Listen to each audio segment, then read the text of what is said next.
이 시간 우리에게 주신 하나님의 말씀은 마가복음 11장 27절에서 33절까지 말씀입니다. 우리 찾으셨으면 다 같이 하나님 말씀을 함께 합독하겠습니다. 그들이 다시 예루살렘에 들어가니라. 예수께서 성전에서 거니실 때에 대제사장들과 서기관들과 장로들이 나와 이르되 무슨 권위로 이런 일을 하느냐? 누가 이러한 할 권위를 주었느냐? 예수께서 이르시되 나도 한 말을 너희에게 물으리니 대답하라. 그리하면 나도 무슨 권위로 이런 일을 하는지 이르리라. 요한의 세례가 하늘로부터냐 사람으로부터냐? 내게 대답하라. 그들이 서로 운하나 이르되 만일 하늘로부터라 하면 어찌하여 그를 믿지 아니하느냐 할 것이 그러면 사람으로부터라 할까 하였으나 모든 사람이 요한을 참 선지자로 여기므로 그들이 백성을 두려워하는지라. 예수께 대답하여 이르되 우리가 알지 못하노라 하니 예수께서 이르시되 나도 무슨 권위로 이런 일을 하는지 너희에게 이르지 아니하리라 하시니라. 아멘. 예전에는 잘 사용되지 않거나 꺼렸던 단어들이 근래에 들어서 화두로 나타나는 단어들이 있습니다. 예를 들면은 여러분 꼰대라는 말을 들어보셨습니까? 온누리교에서 발행하는 이 빛과 소금이라는 월간지 2호로 특집 주제가 꼰대인가 어른인가 그런 주제입니다. 제목이 독특해서 제가 자세히 이렇게 쭉 읽어보니까 내용인 건 그런 거예요. 어떤 지그시 좀 나이 든 딸이 직장생활이 변변치 못해서 영화관에서 알바를 하는데 두 가지 종류의 사람이 있더라는 겁니다. 한 종류는 꼰대, 한 종류는 어른. 그래도 자기도 나이 먹을 만큼 먹었는데 막 반말 막 하고 카드도 막 던지고 아주 무례하게 하는 그런 종류의 사람들을 꼰대라고 비유하고, 다른 분은 자녀들과 함께 영화관에 왔는데 호칭이 다 선생님 하고 아이들한테도 선생님 감사합니다 그래야지. 그런 종류는 어른. 그렇게 이제 비유한 것을 필두로 목사들, 이 시대에 꼰대 목사인가 어른 목사인가부터 해서 이 분야별로 쫙 이렇게 해놨더라고요. 그걸 보면서 여러 가지 많은 생각을 해보게 됩니다. 시대적으로 보면 사실 항상 이 꼰대 같은 역할을 하는 부류들이 있었습니다. 오늘 본문에 보면은 대제사장들과 서기관과 장로들이 나와 그렇게 이야기를 합니다. 그 당시 실세들이었죠. 이들이 예수님이 가는 곳마다 항상 졸졸졸졸 밀착해서 따라붙어서는 늘 이 꼰대 노릇을 했다는 것입니다. 그래서 항상 예수님이 하시는 일을 어떻게 해서든지 책을 잡고 반대 아닌 반대를 하고, 그래서 예수님을 항상 어렵게 만들었던. 근데 오늘 본문에서는 어떤 주제냐면 이 권위라는 주제를 가지고 예수님을 괴롭히기 시작합니다.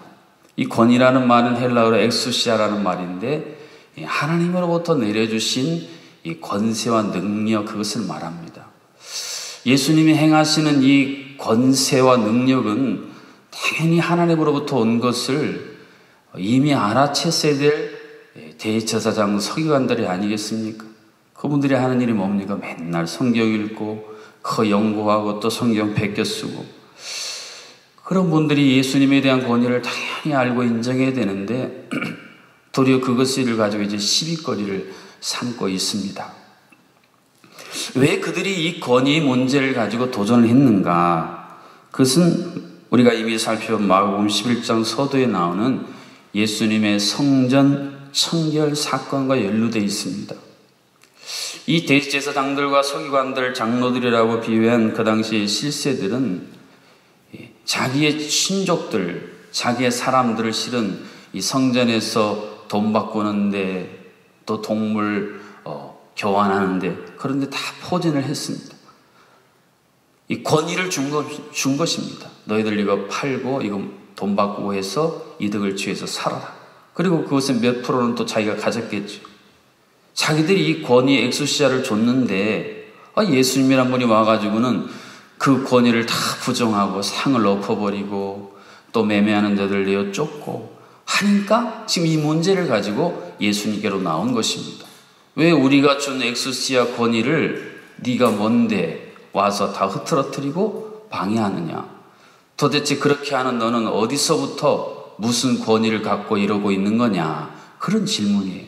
여러분이 성경의 전체 맥락을 이해하시지 않고 한 면만 보면 이게 왜 여기서 이런 뜻이 나왔나 그렇게 의아하는데 이해가 되시겠죠?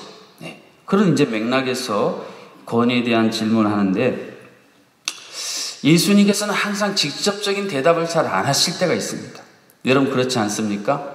어떤 질문을 딱 했을 때에 바로바로 아이들에게 대답해 주는 건요 별로 아이들 창의력 형성에 도움이 안 되고요. 무엇인가 질문했을 때 바로 그것을 응답하면요 이 변화까지 이르기가 힘들답니다. 그것이 요즘 소위 코칭이라는 어떤 새로운 사람을 살리고 일으키는 리더로 세우는 중요한 방법 중에 하나입니다. 예수님은 아주 위대한 이 코칭을 늘 제자들에게 또 우리들에게 행하셨습니다. 바로 대답을 안 하십니다. 그리고 예수님께서 도리어 질문을 하세요. 뭐라 그러셨습니까? 그래? 내가 대답하기 전에 한 가지 내가 물을 테니까 너희들이 대답하면 나도 대답해 주마. 자, 세례 요한의 권위가 하늘로부터냐 아니냐 그 질문을 딱 던졌습니다. 그러니까 예수님은 전지전능하시니까 그 당시 실세들이 대답 못하고 징태양난일 걸 너무 잘하신 거예요. 그랬더니 서로 의논합니다. 야, 만일에 하늘로부터라 했으면 너희들 왜 세례요한한테 세례를 안 받고 세례요한 그렇게 하늘로부터 왔으면 당연히 니네가 세례를 받았어야지. 그렇게 말하기도 그렇고 또 사람으로부터라 그럴라 했더니 주변에 있는 그 군중들이 무서웠습니다. 이 군중들은 그 당시 세례요한이 하나님이 보내신 이 시대에 정말 위대한 하나님의 사람인 걸 철저하게 믿고 있었거든요. 그랬다간 군중들한테 돌질 당할 것 같으니까 결론적으로 대답 안 하겠다. 그러니까 예수님도 그래? 그럼 나도 대답 안 해. 그런 스토리가 오늘 본문의 내용입니다. 자, 이것을 통해서 예수님이 우리에게 들려주시고자 하는 소중한 예수님의 마음을 우리가 이해할 필요가 있습니다. 자, 33절 하반절 결론적으로 예수께서 이르시되 나도 무슨 권위로 이런 일을 하는지 너희에게 이르지 아니하리라 하시니라. 자, 예수님께서 왜 하늘로부터 하나님이 주신 권세, 권위라는 것을 직접적으로 대답하지 아니하셨는가? 주석을 봤더니 그 첫 번째 중요한 이유는 예수님이 대답하셔도 그분들은 그 뜻도 모르고 두 번째, 당연히 그 권위를 인정하지 않을 것이기 때문이다. 그렇게 적혀 있는 것이 눈에 들어왔습니다. 그 당시에 종교적인 실세들 중심으로 가졌던 생각은 그것입니다. 하나님께서 주신 권세, 권위의 그 뿌리가 뭐냐? 사실은 그 문제를 가지고 예수님이 이들에게 깨달음을 주고자 했던 것입니다. 철저하게 그들은 혈통. 우리는 아브라함의 혈통이다. 우리는 아브라함의 혈통이기 때문에 선민이고 그래서 하나님께 특별한 대우를 받고 우리는 당연히 구원은 따놓은 당상이다. 그렇게 생각을 했습니다. 그것에 대해서 여러분 예수님이 하셨던 유명한 이야기를 하십니까? 그래? 니네가 아브라함의 자손이냐? 야, 내가 돌로도 아브라함 자손 만들 수 있어? 너 이거 착각이야? 혈통이 니네 구원 보장해 준다고 생각하는 거 천만의 말씀이다. 아니야. 혈통이 아니야. 진정한 뿌리가요. 믿음의 뿌리가 나야지. 믿음의 뿌리는 없고 혈통이라는 잎사귀만 무성하면 성전 청결 사건 이후에 또 우리가 봤던 잎사귀만 무성한 무화과 나무와 아무 다를 바가 없다. 예수님이 지금 그 이야기를 쭉 이어서 말씀하고 있는 것입니다. 또한 27절 하반절에 보면 예수께서 성전에서 거니실 때에 대제사장들과 서기관들과 장로들이 나왔다. 그런 이야기를 합니다. 지금 사실은 예수님이 지금 성전에 보면은 성전 뜰이 있고 또 성소가 있고 지성소가 있는데 다 구분이 되어 있습니다. 이 부분은 누구까지 갈 수 있고 이 부분은 누구는 못 가고 그게 다 구분되어 있어요. 근데 사실 그들의 눈에 예수님이라는 분은 하나님의 아들도 메시아도 아무것도 아니었기 때문에 예수님이 그곳에 이렇게 왔다 갔다 거니시는 것 자체가 막 부담스러운 거예요. 아니 도대체 저 인간이 무슨 권세로 저기를 지금 오고 걷고 다니는지 아주 눈꼴 써서 못 보겠다. 그런 지금 마음이 이 종교 지도자들 가운데 꽉 차 있습니다. 그런데 예수님 보란 듯이 그것을 거니시면서 말씀하고 있는 거예요. 자, 너희들이 모르는, 너희들이 인정하지 않는 하나님이 내게 주신 권위를 나는 가지고 있고 나는 그것을 너희들에게 선포할 것이고 언젠가는 너희들이 이것을 깨닫는 날이 올 것이다. 성전의 주인이 누구냐? 성전의 실세가 누구냐? 너희들은 너희들이 성전의 실세라고 생각하는데 아니야. 너희들 성전의 실세가 아니고 내가 성전의 실세야. 여러분 진짜 믿음이 무엇인가? 그것은 우리가 예수님께 돌려드려야 할 권위를 예수님께 돌려드리는 게 진짜 믿음입니다. 오늘요 세상은요 얼마나 예수님의 권위를 깎아내리려고 도전합니까? 제가 최근에 어떤 분 얘기 들으니까 뭐 예수님이 제자들과 동성애자였다는 그런 지금 영화가 만들어졌다나 만들어질 것이라나 지금 큰일 났다고 내용을 기사를 보낸 걸 봤는데 뭐 예전엔 또 막달라 마리아랑 뭐 이상하다. 하여튼 어떻게 해서든지 예수님의 권위를 깎아내리고 도전하려는 건 세상이 아니겠습니까? 뭐 세상이야 그렇다고 쳐도 세상 말고 우리는 어떠냐는 겁니다. 바리새인과 대제사장과 서기관과 그 종교적인 무리들, 그들이 예수님을 모르는 자들이었습니까? 하나님을 모르는 자들이었습니까? 아니거든요. 근데 그들이 어쩌면 세상보다 더 악랄하게, 더 집요하게 예수님의 권위를 도전하고 예수님의 권위를 어떻게 했는지 무너뜨리는데 앞장섰다는 이 중요한 사실을 우리들이 정말 심도 있게 한번 마음속에 새겨보아야 할 것입니다. 오늘 우리는 예수님의 권위를 인정하는가 아니면 예수님의 권위를 인정하지 않는가? 그것을 어떻게 알겠습니까? 그것은 우리가 늘 찬양으로 고백하는 그 찬양의 고백이 진짜인지 아니면 립싱크인지를 보면 알아요. 우리는 예수님을 뭐라고 고백합니까? 예수 우리 왕이요. 예수님은 나의 왕이십니다. 우리 가정의 왕이십니다. 우리 교회의 왕이십니다. 그렇게 우리가 고백을 합니다.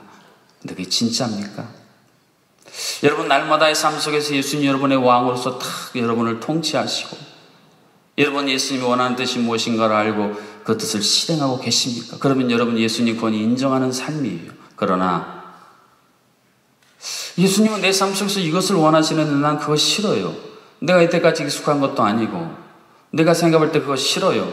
그래서 내 뜻을 따르면 우리는 여전히 오늘 이 시대에서 예수님의 권위를 인정하지 않는 삶입니다. 우리 가정은 어떻습니까?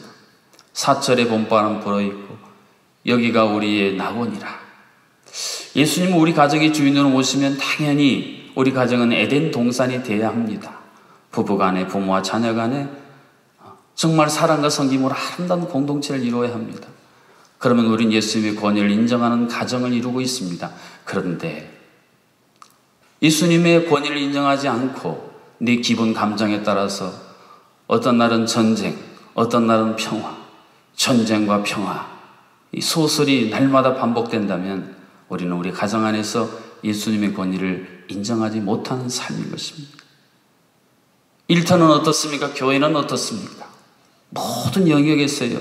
우리는 날마다 예수님의 권위를 인정하기도 하고 또는 예수님의 권위를 부정하고 그 권위에 도전장을 내거는 행동을 할 때도 있는 게 오늘 우리들의 모습일 수 있다. 그것을 오늘 본문을 통해 예수님이 우리에게 들려주고 계십니다. 믿음은 하나님께서 주신 권세에 대해서 그것을 인정하고 따르는 것. 이게 진정한 믿음인 것입니다. 하나님으로부터 오는 진정성 있는 권위. 우리가 먼저 그 권위가 무엇인지를 깨닫고 나를 바라보는 주변의 사람들이 말입니다. 야, 저분은 하나님이 주신 진짜 권세가 있는 분이야. 저분은 하나님으로부터 오는 권위를 힘입은 분이야. 우리가 실은 그것을 사모해야 됩니다. 세상이 말하는 세상이 초항하는 그런 거 말고 하나님이 정말 나와 함께 하신다. 내가 하는 말, 내가 하는 행동, 내가 하는 섬김, 이것이 정말 하나님께서 내게 부어주신 것이다. 그러한 권위를 예수님 우리에게 주셨고, 그러한 권위를 이 땅에 나타내기를 주님은 원하고 계십니다. 오늘날 한국교회의 권위가 땅에 떨어지지 않았습니까? 누구의 책임입니까? 하나님 책임입니까? 예수님 책임입니까? 성령님 책임입니까? 삼위일체 하나님에게는 아무런 문제가 없어요. 하나님이 우리에게 주신 이 위대한 권세, 권위를 우리 스스로가 다 깎아먹고 다 잃어버렸습니다. 이러한 시대에 오늘 예수님이 들려주시는 이 권위의 소중한 출발, 그리고 이 권위를 통해서 다시 한번 하나님의 통치가 이 땅에 나타나기를 소망하는 예수 그리스도의 마음이 우리 가운데 실현될 수 있기를 주님의 이름으로 축복합니다. 우리 주신 말씀 붙들고 예수 그리스도가 주신 이 권세, 권위를 온전히 인정하고 따르고 실현하는 삶을 살도록 기도하시고, 큰 수술로 회복 중에 있는 환우들 주께서 진히 어루만져 주셔서 속히 회복되게 하시고, 그 모든 어려운 질병으로부터 놓여 자유함을 얻도록 하나님 역사하옵소서. 우리 함께 합심으로 기도하겠습니다. 살아계신 아버지 하나님, 독생자 예수 그리스도를 이 땅에 보내주시고 하늘과 땅의 권세를 주시사 죄에 빠져있던 우리를 구원해 주시니 참으로 감사합니다. 예수님 당시의 종교적인 실세들처럼 우리 또한 우리의 삶 속에 이 주님의 놀라운 권세를 인정하지 못하고 주여 살아갈 때가 얼마나 많이 있는지 돌아보며 회개하게 도와주시옵소서.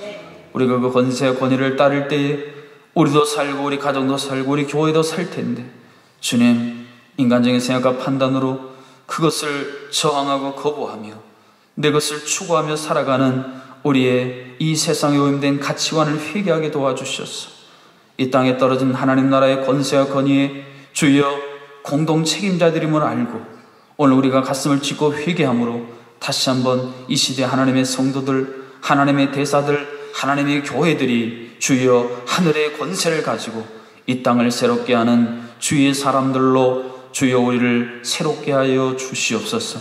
큰 수술 후에 회복을 기다리는 우리 성도님들 계십니다. 주께서 친히 찾아가 어루만져 주시고 주께서 회복케 하시고 강건케 하여 주시옵소서. 의사조차도 어찌할 줄 몰라 중한 질병 속에 오직 하나님만 바라며 눈물 짓는 성도들 계십니다. 주여 그 눈물을 치유의 강물로 변화시키시사 온전하고 강건함으로 새롭게 하여 주시옵소서. 슬픔을 당한 가족들을 위로하여 주시사 하늘 소망으로의 슬픔을 이겨내게 하시고 오늘 찬양으로 영광 돌린 우리 여전도의 참으로 아름다운 그 성호처럼 모든 삶이 하나님의 영광을 드러내는 주의 복된 여인들 그 공동체 되게 하여 주시옵소서. 오늘 저녁에는 우리 제주시 기독교연합회 성회로 성안교회에서 7시 30분의 모임을 갖사오니 주여 우리가 참으로 함께하게 하시고 또한 특별히 토요일 오후 2시 이 자리에서 제주 복음화를 위한 위대한 복음의 전함이 출정하고자 하오니 성도님들, 제주시 모든 성도님들 마음속에 열정을 주셔서 작년에 주셨던 그 영광스러움을 다시 한번 가슴 벅찬 마음으로 동참하는 위대한 복음의 마중물이 되는 역사를 우리 모두에게 허락하여 주시옵소서. 예수님의 이름으로 기도하옵나이다. 아멘. 이제는 이 땅에 하늘과 땅의 위대한 권세를 주여 보여주시고 우리에게 그것을 위임하여 주신 주 예수 그리스도의 은혜와 하나님이신 권세들에게 복종함으로 말미암아 다시 한번 하나님의 질서와 하나님의 영광이 회복되기를 간절히 원하시는 하나님 아버지의 크신 사랑하심과 분별의 능력을 우리에게 주셔서 참으로 이 땅에 하나님의 뜻을 이루어가도록 도와주시는 성령 하나님의 교통하심이 오늘 새벽에 모든 성도님들 가운데에 슬픔을 당한 유혹들 가운데 모든 장례 절차 가운데에 이제로부터 영원토록 함께하여 주시기를 간절히 축원하옵나이다. 아멘.